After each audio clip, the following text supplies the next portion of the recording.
Procoptantes, amis de la sagesse, bienvenue dans ce nouvel épisode de la série Pensées décomposées.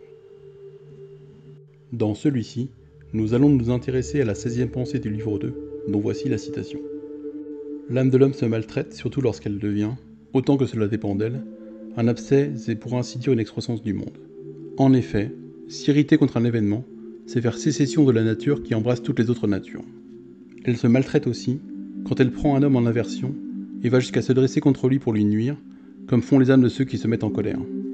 Elle se maltraite en troisième lieu, lorsqu'elle est vaincue par le plaisir ou la douleur. En quatrième lieu, quand elle feint, agit ou parle en simulant ou trahissant la vérité.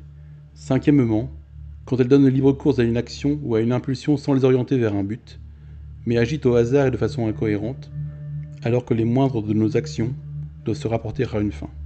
Or la fin des êtres doués de raison est d'obéir à la raison et à la loi de la plus ancienne des cités et du plus ancien des gouvernements. Passons maintenant à sa décomposition et à l'analyse de ses éléments de construction. Qu'est-ce qui pourrait rendre l'âme humaine indigne d'elle-même ?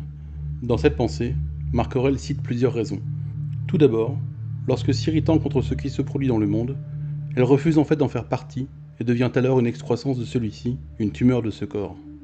Puis, lorsque se mettant en colère contre un homme, elle cherche à lui nuire ou à s'opposer à lui, s'excluant alors de la communauté d'intellect dont elle fait partie.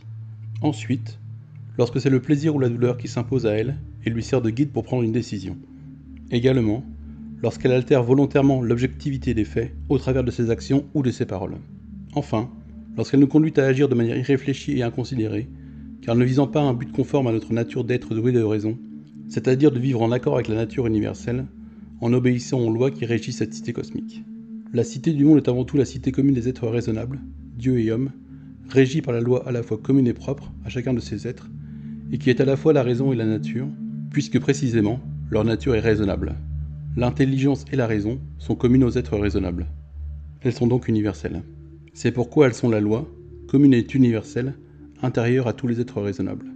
Car, par leur universalité qui dépasse les individus, elles permettent de passer du point de vue égoïste de l'individu à la perspective universelle du tout.